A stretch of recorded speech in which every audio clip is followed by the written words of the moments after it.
This Memorial Day weekend, we pause to remember one of our own. CBS News correspondent George Polk, who died 75 years ago this month. Steven Portnoy of CBS News Radio has a profile in courage.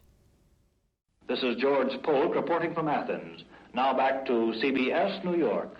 You may have heard his name before, probably from the George Polk Awards given out each year for courageous journalism. George Polk was likely killed because of what he was bravely reporting.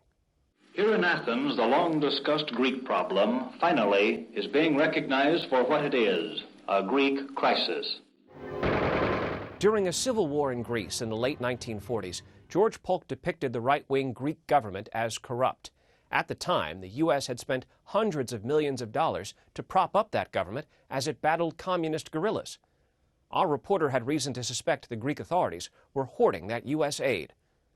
The legendary CBS newsman Edward R. Murrow called the World War II Navy vet a 34-year-old, tall, lean, blonde American, full of courage and an insatiable appetite for truth. George Polk wanted to bring Americans the full story. As he put it in a final letter to Murrow, "I'd like to get in touch with the persons who count." He aimed to interview the leader of the Greek communists.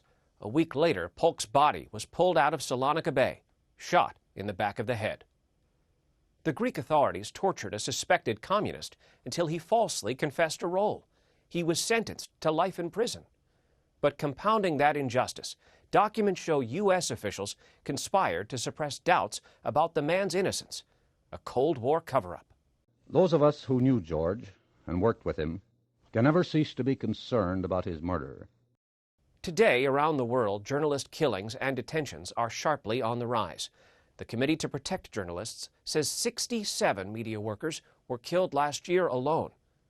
From Jamal Khashoggi to Austin Tice to Evan Gershkovich, reporters are increasingly being targeted because of the work they do for readers, viewers, and listeners, just as George Polk was targeted 75 years ago this month. It's important that we not forget.